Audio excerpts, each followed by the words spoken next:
மாணவ செல்வங்கள் அனைவருக்கும் வணக்கம். இன்னைக்கு நாம 7ஆம் வகுப்பு தமிழ் அரசு பயிற்சி புத்தகத்தில் உள்ள பயிற்சித்தாள் 10 பார்க்க போறோம்.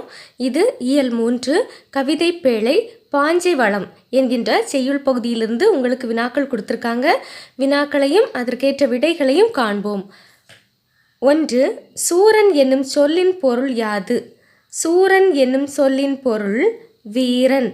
விடை ஈ வீரன். 2. பாஞ்சாலங்குறிச்சி நாடு தம் பகைவருக்கும் மதிப்பளிக்கும் என்பதை உணர்த்தும் பாடல் வரியை தேர்ந்தெடுக்க. விடை ஆ முயலும் நாயை விரட்டிடும். விடை ஆ முயலும் நாயை விரட்டிடும். 3. பொருத்துக. பிறமொழி சொல்லுக்குரிய தமிழ் சொல்லோடு பொருத்த வேண்டும். ஆ பொக்கிஷம். பொக்கிஷம் என்றால் செல்வம். அப்போ பொக்கிஷத்துக்கு நேராக செல்வம் அப்படின்னு எழுதிக்கோங்க. ஆ ஜாஸ்தி. ஜாஸ்தி என்றால் மிகுதி. ஜாஸ்திக்கு நேராக மிகுதி அப்படின்னு எழுதிக்கோங்க. இ விஸ்தாரம். விஸ்தாரம் என்றால் பெரும் பரப்பு. விஸ்தாரத்துக்கு நேராக பெரும் பரப்பு அப்படின்னு எழுதிக்கோங்க. ஈ சிங்காரம். சிங்காரம் என்றால் அழகு. அப்போ சிங்காரத்துக்கு நேராக அழகு அப்படின்னு எழுதிக்கோங்க. இப்போ பார்க்கலாம். பொக்கிஷம் செல்வம், ஜாஸ்தி மிகுதி, விஸ்தாரம் பெரும் பரப்பு, சிங்காரம் அழகு. 4. சொல்லின் முதல் எழுத்தை நெடிலாக மாற்றி புதிய சொல்லை உருவாக்குக. இங்கே விடு அப்படின்னு கொடுத்துருக்காங்க. முதல் எழுத்தை நாம் நெடிலாக மாற்றி புதிய சொல்லை உருவாக்க வேண்டும். ஆ விடு வீடு. ஆ நடு. விடை நாடு. இ வனம். விடை வானம். 5. பின்வரும் பாடலில் இடம்பெற்றுள்ள மயங்கொலி பிழைகளை திருத்தி எழுதுக. அதாவது ரா ரா, லா ழா ழா, நா நா முதலிய வேறுபாடுகள் நீக்கி சரியாக எழுத வேண்டும். இப்போ இங்கே எழுதலாம். விடை சோலையில் மாங்குயில் கூப்பிடுமாம் வளம் சொல்லி மயில் விளையாடிடுமாம். சோலையில் மாங்குயில் கூப்பிடுமாம் வளம் சொல்லி மயில் விளையாடிடுமாம். இதில் நம்ம எந்த எழுத்தெல்லாம் கரெக்ட் பண்ணியிருக்கோம், இந்த எழுத்தெல்லாத்தையுமே நம்ம மாற்றியிருக்கோம். சரியா? இப்போ அதெல்லாத்தையுமே நீங்கள் அண்டர்லைன் பண்ணிக்கோங்க. 6. பின்வரும் பாடலின் பொருட்சிறப்பை உணர்த்துக. வாரண சாலை ஒரு புறமாம், பரிவளரும் சாலை ஒரு புறமாம், தோரண மேடை ஒரு புறமாம், தெரு சொக்கட்டான் சாரியில் ஒரு புறமாம்.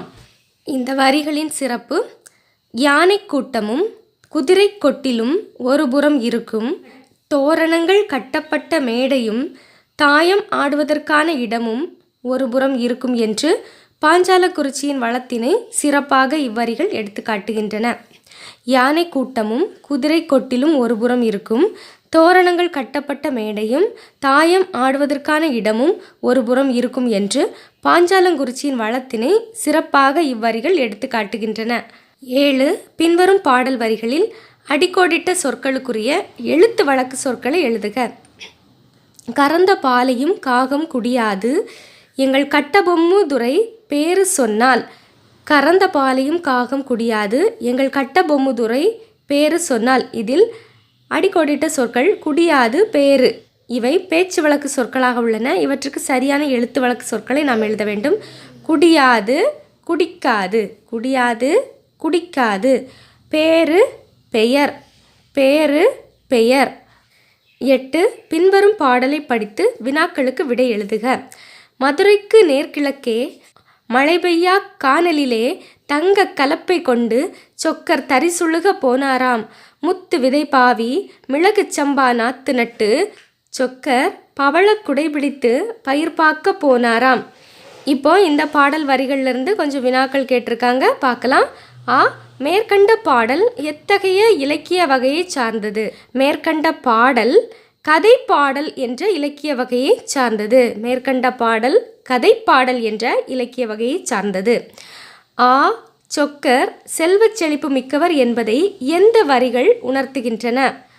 சொக்கர் செல்வச் செழிப்பு மிக்கவர் என்பதை எந்த வரிகள் உணர்த்துகின்றன? விடை தங்க கலப்பை கொண்டு முத்து விதை பாவி பவள குடை பிடித்து இந்த வரிகள் உணர்த்துகின்றன. காணல் என்பதன் பொருள் என்ன? காணல் என்பதன் பொருள் வெயில், அதாவது வெப்பம் என்று பொருள். காணல் என்பதன் பொருள் வெயில் அல்லது வெப்பம் என்று பொருள். பாடலின் மைய கருத்தை ஒரே சொற்றொடரில் கூறுக. சொக்கர் செல்வச் செழிப்பு மிக்கவர். பாடலின் மைய கருத்து சொக்கர் செல்வச் செழிப்பு மிக்கவர். பாடலில் உள்ள பேச்சு வழக்கு சொல்லுக்கு எழுத்து வழக்கு தருக. போனாராம் சென்றாராம், பெய்யா பெய்யாமல், நாத்து நாற்று, பார்க்க பார்க்க. 9. பின்வரும் பாடலில் அடிக்கோடிட்ட சொல்லின் சிறப்பு யாது? முயலும் நாயை விரட்டிடுமாம் நல்ல முனையுள்ள பாஞ்சால நாட்டினிலே. முயலும் நாயை விரட்டிடுமாம் நல்ல முனையுள்ள பாஞ்சால நாட்டினிலே. இதில் முயலும் என்ற வார்த்தையை அண்டர்லைன் பண்ணியிருக்காங்க. முயலும் என்று சொல்லும்போது முயல் என்ற விலங்கை குறித்தது. இன்னொரு பொருளில் முயலும் என்று சொல்வது முயற்சி என்னும் பொருளை தருகிறது. 10. பாடப்பகுதியில் அமைந்துள்ள கட்டபொம்மு கதைப்பாடலை நாடகமாக நடிப்பதற்கேற்ற உரையாடல் எழுதுக. விடை. ஆசிரியர்: மாணவ செல்வங்களே, வரிசையாக ஒன்றன் பின் ஒன்றாக இறங்குங்கள், கவனமாக செல்லுங்கள். மாணவர்கள்: சரி ஆசிரியரே. அம்மா, இது எந்த ஊர்? ஆசிரியர்: இந்த இடம் பாஞ்சாலங்குறிச்சி என்னும் புண்ணிய இடம். மாணவர்கள்: அம்மா, இது யாருடைய சிலை? இந்த வீரமிக்க தோற்றத்தில் இருப்பவர் யார்? இவரை பற்றி சொல்லுங்கள் அம்மா. ஆசிரியர்: இவர்தான் பாஞ்சாலங்குறிச்சியின் மன்னன் வீரபாண்டிய கட்டபொம்மன். ஆங்கிலேயரை எதிர்த்து போராடிய தமிழன். அவர் நாட்டில் உள்ள விலங்குகள் கூட வீரமிக்கதாய் இருக்குமாம். மாணவர்கள்: அம்மா, நாங்கள் இவரது சிறப்புகளை பற்றியும் இவர் நாட்டு சிறப்புகள் பற்றியும் தெரிந்தே ஆக வேண்டும். ஆசிரியர்: சொல்கிறேன், கேளுங்கள். வீரம் மிகுந்த நாடாகிய பாஞ்சாலங்குறிச்சியில் உள்ள முயலானது தன்னை பிடிக்க வரும் வேட்டை நாய்களை எதிர்த்து விரட்டிவிடுமாம். மாணவர்கள்: அப்படியா? வீரத்திற்கு பெயர் போன இடம்தான் இந்த பாஞ்சாலங்குறிச்சி இல்லையா அம்மா?